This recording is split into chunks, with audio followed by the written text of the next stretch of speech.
Okay, we're going to go ahead and get started. Today we're going to be talking about personal statements, statements of purpose, and also writing basics.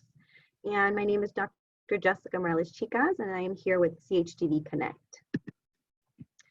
We're going to go ahead and skip the introductions just for the sake of time, but I'm happy you're all here wanting to listen and learn more about personal statements. That means you're thinking about graduate school and you're basically in the right place to get this started. So today we're going to talk about a few things. We'll talk about the difference between a personal statement and a statement of purpose. We'll also talk about what goes in each statement. I will also provide you with sample statement questions from local schools, as well as give you tips on what makes a good statement. And then we'll end with some general writing tips. Okay, so first and foremost, a personal statement is typically when compared to a statement of purpose, it's a lot more general. It has more leeway as to what it can present. It also wants you to really focus on why did you choose the fields, as well as why did you choose this program. A personal statement also really wants you to go into conveying what your passion is for the field and for that particular graduate program. It specifically will have you talk about your relevant experiences. That could be former jobs, current field work that you may have done, or even relevant coursework. And also it wants you to talk about how does this prepare you for the field. So all of these wonderful things you did, you want to be able to walk away being able to convey with your statement how everything you've done has prepared you for this program and for that particular career. This is different now from the personal statement and from the statement of purpose. There are two different goals that need to be conveyed in these statements. So it's very, very important that when you are told to write a statement that you are very clear, is this a personal statement or a statement of purpose? Because what you're going to convey is very different. The statement of purpose is a lot more focused. It's more concise. Sometimes it could be as small as one page or a few words, and others can be a little bit longer. So just make sure to pay attention to the guidelines. It's also less personal. They want you to get to the purpose of why you're applying, why you're here, rather than really talk about your story. They do want you to focus on the purpose for applying to the program, as well as your goals in the program, and typically how it really relates to the experiences that you have. When writing a statement, regardless of whether it's personal statement or statement of purpose, you also want to think about the program that you are tailoring your statement to. You want to think, is this more of a research program or is this more of an applied program? So if this is more of a research focused program, perhaps in alignment with the PhD or one that has a research focus, you want to really think in your statement that everything that you're talking about should be related to past research that you've done, future research that you want to do, and your overall interest in research. Whereas a more applied program, this could be like a master's in social work, master's in family therapy, like MFT or things like that, child life. They should be related more to the applied interest and goals that you have in that career. So in a research focused program, you want to be able to prove to the committee that's reviewing your paper that you can think like a scientist, whereas in an applied program, they want you to focus more on your experiences and how those experiences can shape you as a future professional in that field. So in a research focused program, as you're thinking like a scientist, you want to show off the wonderful research skills that you've gained, perhaps what labs you've worked in, what sort of techniques you've learned and strategies for conducting research, what methodology you're using, whether that's qualitative or quantitative, who you've worked with, etc. Whereas in a more applied program, you want to think about what provoked you to really pursue this career. In your research focused program, you're typically assigned to a mentor who will guide you toward the research that you want to conduct in your research agenda. So you definitely want to discuss who a potential faculty member would be. In an applied program, you can also do this, but it's not as important. You may want to mention programs or people that really brought you or attracted you to the school. Finally, for a research-focused program, you'll want to mention current and future research goals. Usually they'll tell you to specifically do this. If they do not, you want to make sure that you somehow highlight that and embed it in your answers. Whereas in an applied program, you're going to want to mention your current work or your experiences and future goals in that specific profession. So in summary, a personal statement, I always think of the 4 Ps. You want to think about your path, your potential, your passion, and your past experience. Whereas a statement of purpose relates more to your skills, the reason you're applying, some of your past experience, and most of all, the fit that whether you fit into that program and that profession. So why do schools even want this in the first place? Well, admission committees want to really get to know you, especially in graduate school. Graduate programs are a lot smaller than undergrad. You're going to be working a lot of the times directly with faculty, and they want to know, are you a good fit? Part of that is through your story, your goals. They want to learn about your skills. What do you offer to the profession, to the program? How have your experiences shaped you and made you into a great clinician for the future or a great researcher? This is also a way for faculty to understand and get an insight on your writing ability. Are you prepared to write at a graduate level? And are you ultimately a good fit for the program? Now, one thing that I oftentimes get asked is, can I use the same personal statement or statement of purpose for every school? The short answer is kinda, right? You want to have a template that you're going to be using over and over, but you only want to talk about pieces of it in each particular statement. Why? Because you want to be able to tailor each statement to the school. So making sure that you're addressing the questions related to the prompt, that you're really tailoring it to what the goals of that particular school are, the mission statement, things like that. And you want to relate your experiences and qualifications to each school as well.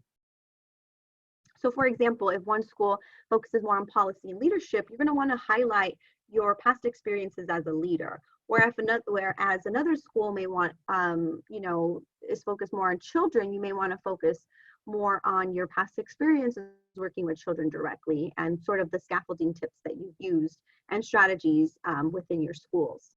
You also, more importantly, want to make sure that you're answering the question needed for the school. One of the things that I've noticed as being a reviewer is that sometimes students have that same generic statement, and then the questions are just randomly embedded in the statement, and you can really tell that the student didn't spend as much time really tailoring it to the school.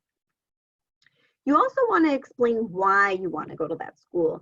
Now, sometimes this is something that is asked particularly of you, which is great, it means you want to address it. And other times it's not asked at all, but you want to sort of at least have one sentence at the end or in the beginning that encapsulates why this school, why Cal State LA, what makes Cal State LA unique, why the child development program at Cal State LA, why USC, why UCLA, what is it about these schools that makes it an ideal place for you to learn, an ideal place for you to thrive, and become a professional in that field. So I'm going to give you some sample statements. Now, given that we are at Cal State LA in the Child Development Program, I wanted to first highlight the MA in Child Development Program. Now, in this particular case, they are asking for only 900 words.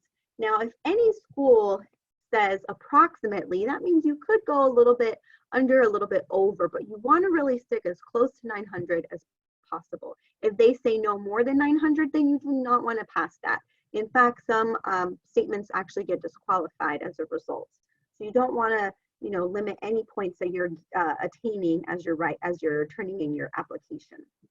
Now, for this statement, they want you to address elements of your educational or personal experiences that have contributed to your interest in pursuing graduate study and your motivation and determination to succeed in it. So as you can see, it's pretty open-ended. And that's because it's a personal statement. They also want you to talk about your career objectives and the abilities and skills you possess that will enhance your chances for success. And then they want you to talk about your research interests. Now, this one's tricky because a lot of people think that this is, they're not really interested in research, they haven't thought about it, or maybe they're confused on why they're asking about research if it's not, a research-focused program in particular.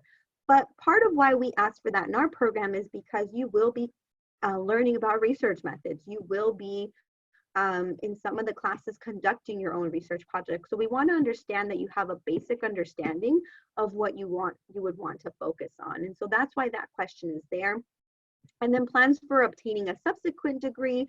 In our program, a lot of students sometimes want to go and get their teaching credential in addition to their master's degree, or they may want to go and get certified for child life or a PhD, you know, so they can become a professor. So this sort of gives insight to the department as to what type of things you'd like to do in the future and what direction you have for your future. In contrast, I chose another one. This is the UCLA Teacher Education Program. Now they're asking in particular for a statement of purpose. So that already should gear you to think, right? Less about story, more about what's my purpose and why this program. But you will answer each of the questions. Now they only require one statement, but it should be very particular, 3 to 5 pages, double spaced, 12-point font. It is very, very important that you follow these directions. Again, if you don't, it can really lose you points, easy points, right? That would can be the difference between you and another candidate. In this case, starting with statement of purpose, they want to know, what is your purpose for applying to this program? Why this program? What is your background? And by that, it's only one question. So you're not going to talk a lot about who you are, but you're going to give them a sense of, this is who I am, these are my accomplishments, and this is how it contributes in particular to the diversity mission. So that means you have a little bit of homework here. You have to read and find the university diversity mission.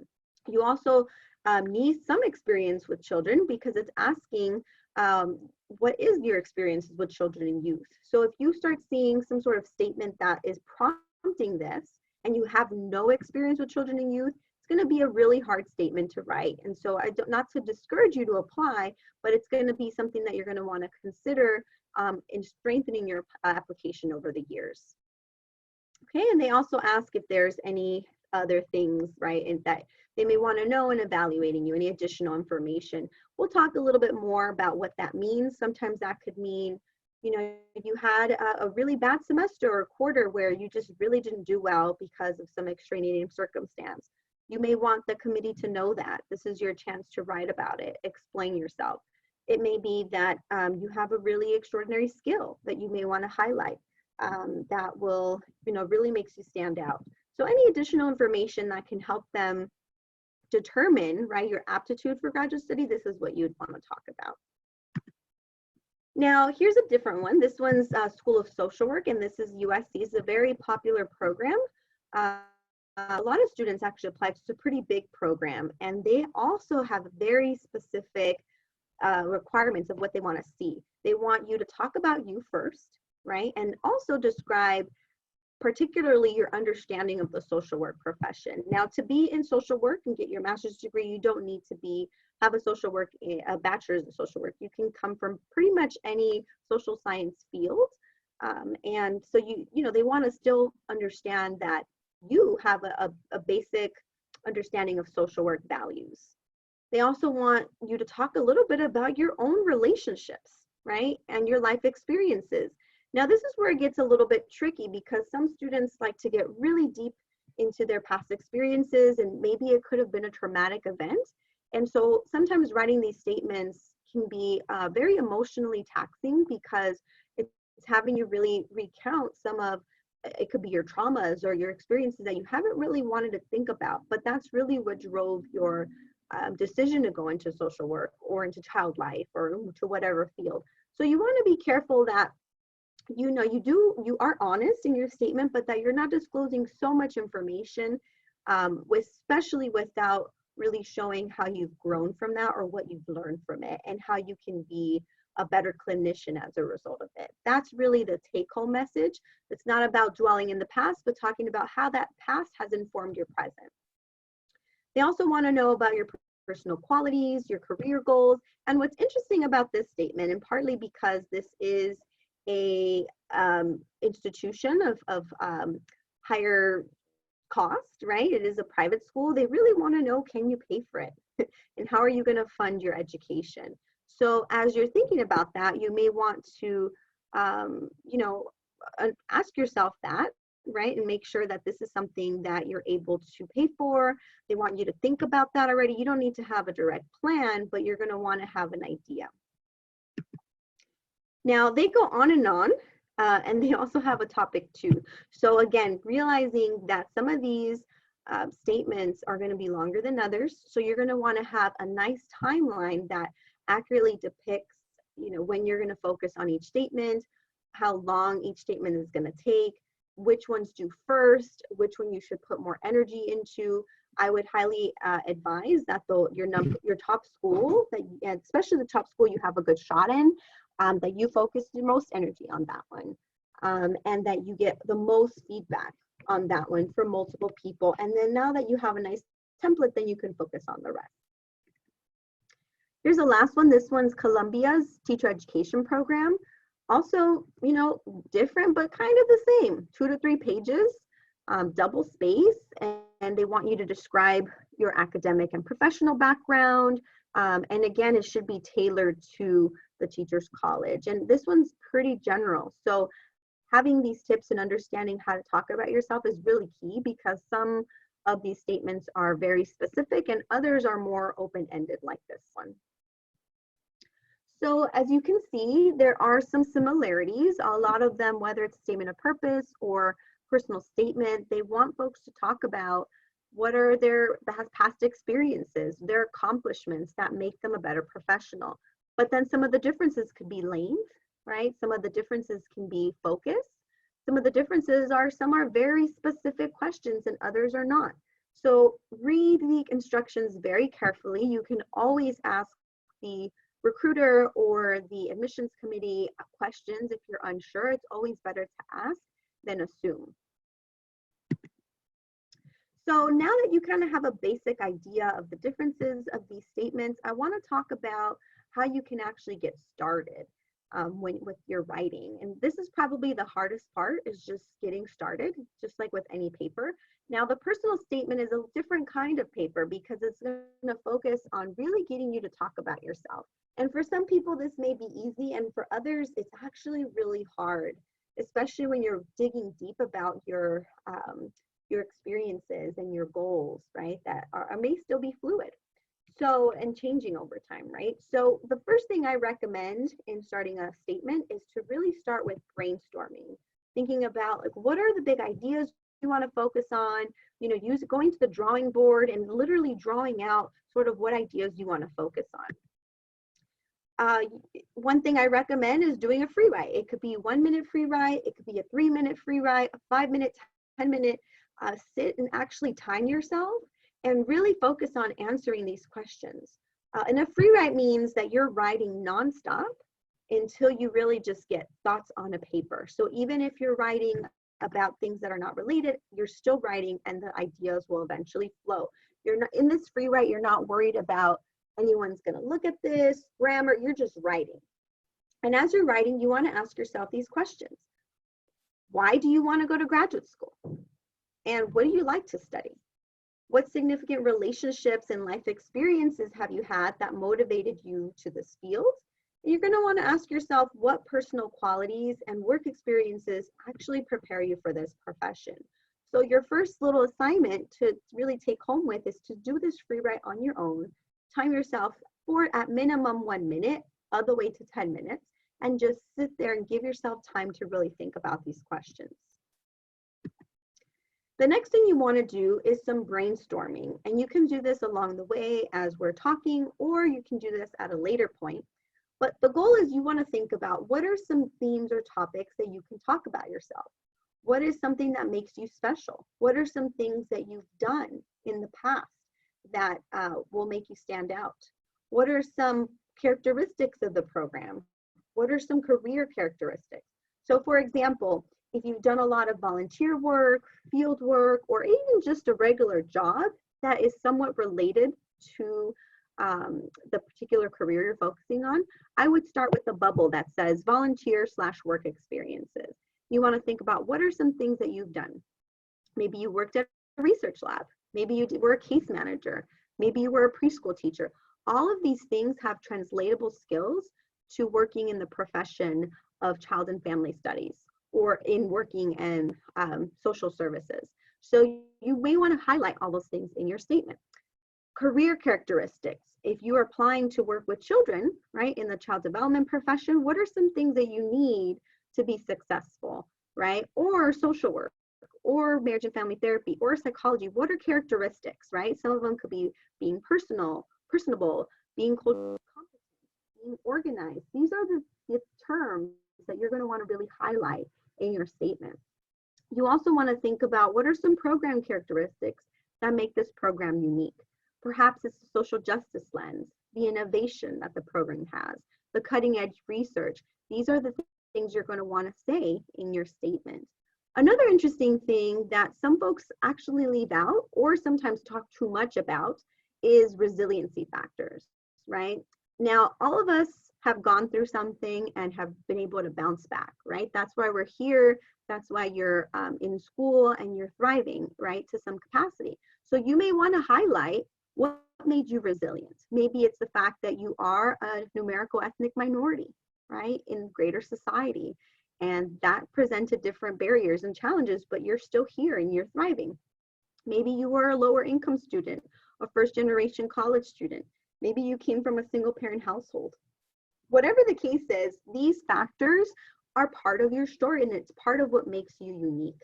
So you may want to either start with that or end with that, or somewhere in the middle in your statement, really talk about, this is what makes you special. And this is why either it makes you more relatable as a clinician, as someone serving children, as someone researching child development, etc. Or maybe it's what makes you special in a different way. So once you start your bubbles, okay, and you want to keep that, that's going to help you organize your writing. You also want to start planning. And you want to start planning by deciding what schools are you interested in applying to. You want to think about, are you going to be applying to one school or 10 schools? Now, if you're applying to 10 schools, you have to do 10 different statements, right? So you want to have a nice timeline that's going to give you ample time to be able to edit each of those statements and tailor them to each school. You may only want to apply to one school, and you want to think about, why are you only applying to one school, and is it a big risk for you? Because what if you don't get in? Are you willing to wait a whole other year to listen and to apply back and hear back about whether you got in? Usually we recommend applying to at least 3 schools at the very least, if that's an option. We also recommend applying to schools that are what we call an easy to reach school, meaning that you have a pretty good shot to get in. You can also apply to a sort of middle range school where, you never know, maybe you will get in, maybe you won't. It really depends on the applicant pool. And then these hard to reach schools, don't be afraid if you have the ability to be able to pay for these application fees. I do realize they're expensive, that you try and aim for the sky and aim for a school that maybe you didn't think you can get into, but you never know. Maybe you are capable and able, and maybe you get in. You also want to find the statement prompt online for each school and bring it, well, in this case, you're not bringing it to class, but you want to make sure that you read over it carefully. You can talk about it with a peer. You can bring it to a professor's office hours. We all have advising. You can set up an appointment with any of us. We'd be happy to review your prompt and make sure. Sometimes the schools don't post these prompts until later, so you can also email them in advance and see if they have them or when they'll have them available. The sooner the better. You can start planning.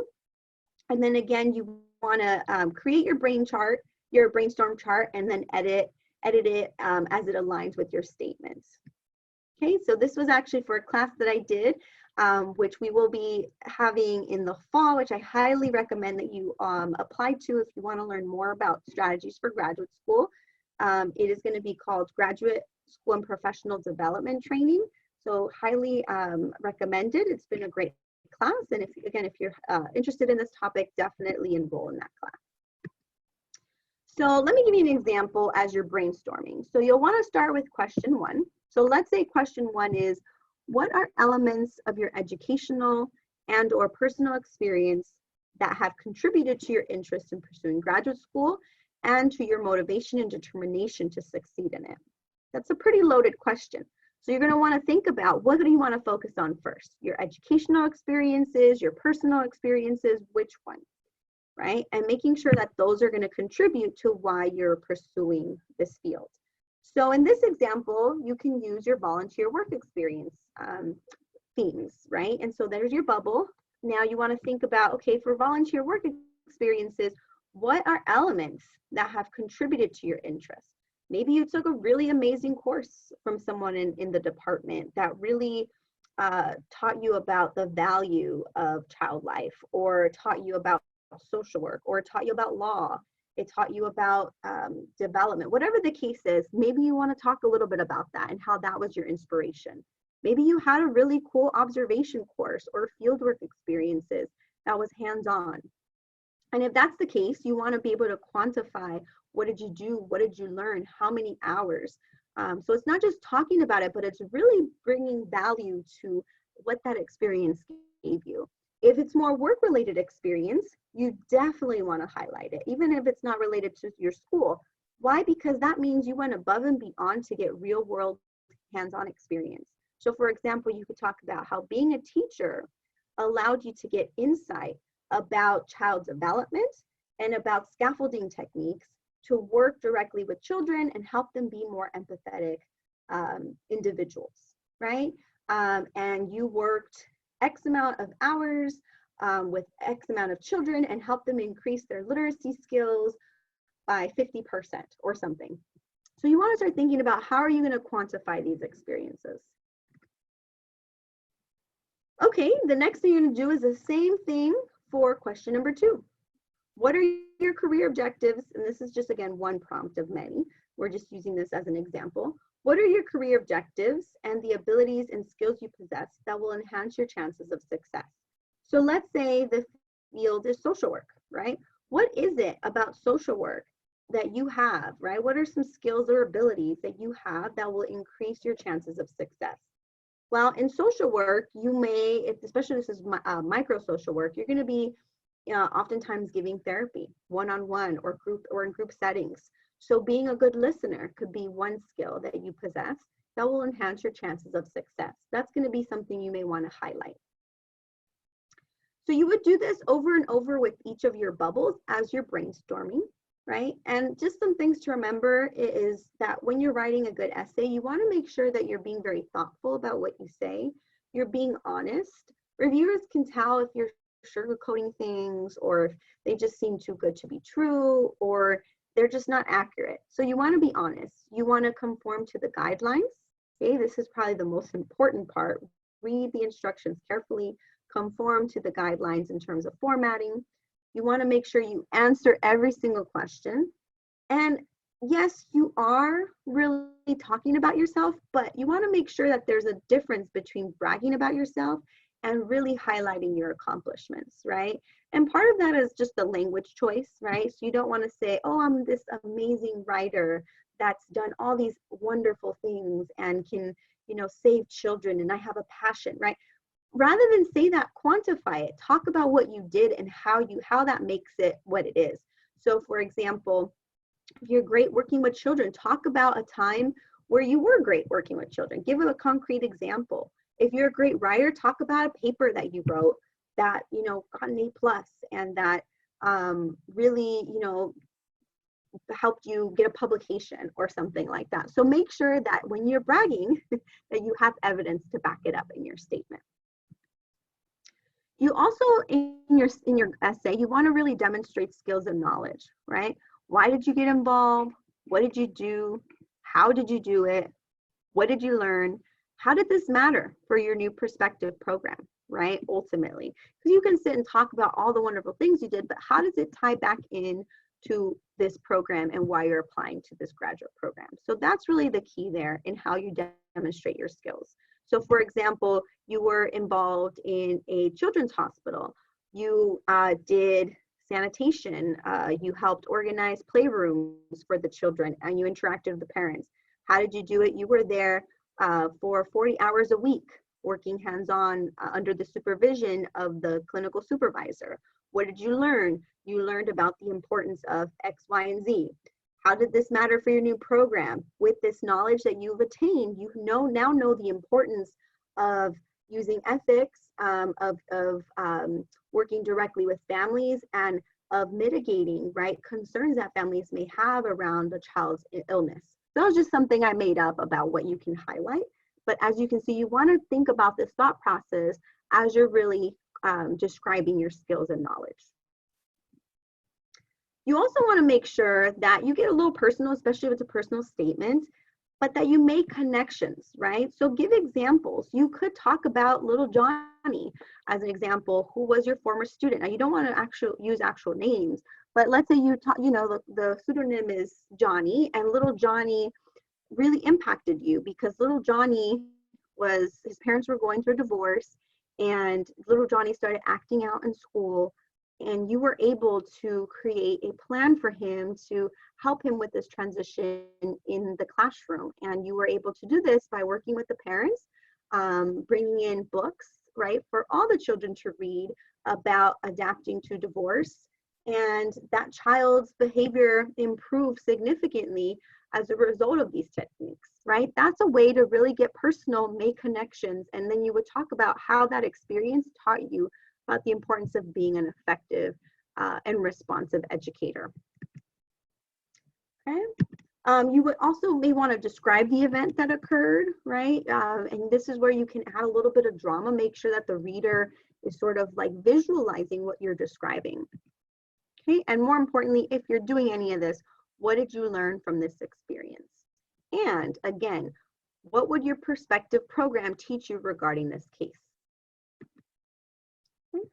Another strategy that's important and that I really highlight for students is that, you know, we all sometimes go through rough times and we have blemishes in our trajectories, but oftentimes this is what makes us stronger, what makes us resilient, and what makes us part of who we are. So maybe you did poorly your first year. Maybe you're a first generation college student and you feel like you weren't really prepared, you know, for study skills, or maybe you didn't feel like you knew how to navigate the resources. Maybe you're balancing family obligations and going to school, or you had a medical situation. If you're comfortable and if the essay prompts you to do so, you may talk about that. And ultimately what they want to know is, are you a critical thinker and are you reflective?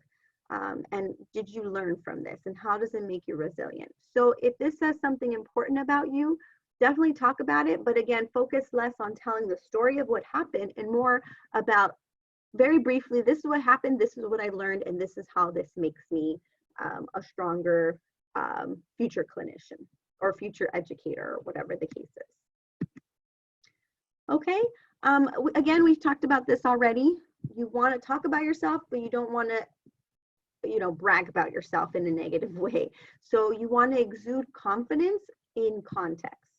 So again, instead of saying, I'm this great leader who, you know, everybody loves, right? Instead, you're going to say, I've used strategic planning, active collaboration with my colleagues, and I show professional accountability, which allowed me to strengthen my capacities as a leader. See how that sounds so much stronger than just saying, I am a good leader? This is showing how you were a good leader, and it's showing that, you know, there's always opportunities for growth. So through these skills, you become a better leader over time. So it's something also that I would recommend.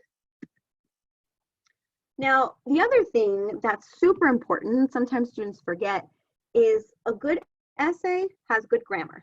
That means that at this point, it should have been read so many times, and not just by you, but by multiple people, that there should be really no typos.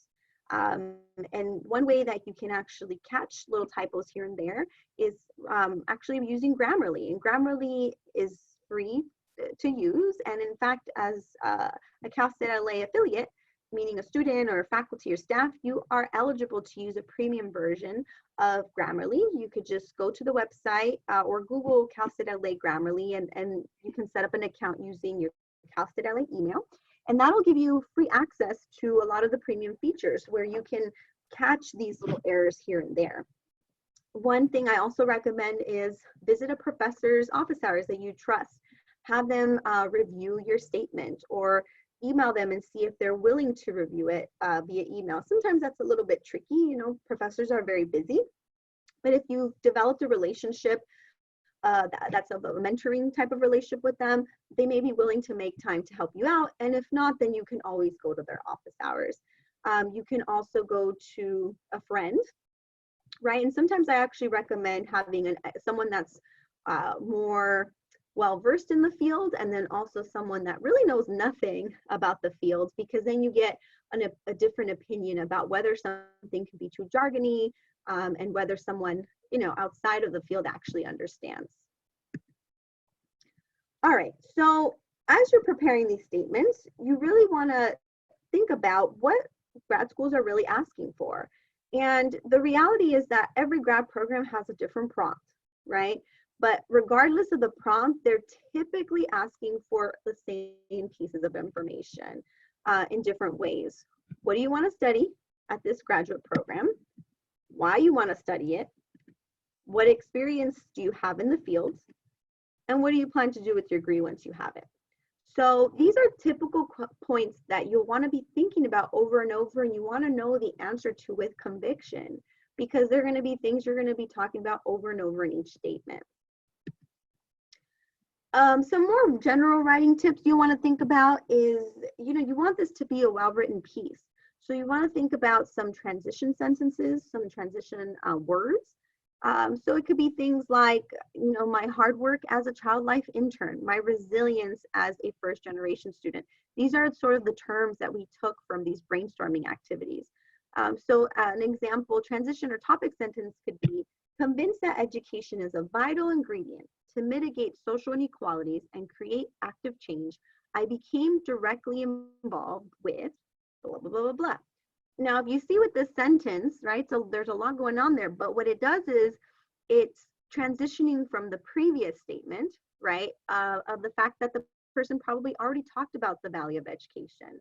And now they're convinced that it's, it's a valuable piece, especially to mitigate or reduce, right, social inequalities and really create change. So this would be a good sentence for someone that's been talking about social inequities in the world or in education, right? And maybe they're going to go and study educational policy to really change the landscape of education. Okay. You also don't want to forget your closing statements. So usually just with any paper, you want to have a nice topic sentence for each paragraph, a nice closing sentence, and one strategy you can use is read the entire paper just by looking at the topic sentences and the closing sentences. You should be able to understand the paper just by those things without what's in the middle. And if you're not, that means that you're missing pieces that are transitionary between your paragraphs. So that's just one strategy you can try. So here's an example of a nice closing sentence. Through applied research and reflective observation, I was able to. So it's clear that through this paragraph, the person talked about applied research and they talked about reflective observation, and now they're tying together the paragraph to say how those two things led them to be able to do something, whether that is be able to understand the profession better, be able to refine their research skills, be able to become influenced to, enter a particular discipline or whatever the case is. Now, these are just a few tips for your personal statement or statement of purpose. The campus actually provides additional resources that I highly advise you to look at. You can click on this link here, or you can just Google applying to grad school, Cal State LA, personal statements, and they give some different advice, some different resources. The Career Center is also a great resource on campus that provides different tools. And I also advise you to keep going to these personal statement workshops. They're a great tool for you to learn more. This is just one perspective of how to do things. But we just went over some overviews. In the future, we may have an in-person workshop where maybe we give you direct feedback. I know ASU did one last year actually, or last semester, where they actually gave feedback from different professors in the different disciplines for students, and that was super helpful. So look out for those. That's for students that have already something written. In this case, we wanted to just provide more of an overview of those differences. So thank you for listening in. You feel free to share this link with others if you thought it was helpful. Again, this presentation was brought to you by CHDV Connect at the Child and Family Studies Department, which is Child Development at Cal State LA. And again, my name is Dr. Jessica Morales-Chicas. If you have any additional questions, you'd like to chat further about graduate school, my email is listed here. You can also find me on the department webpage.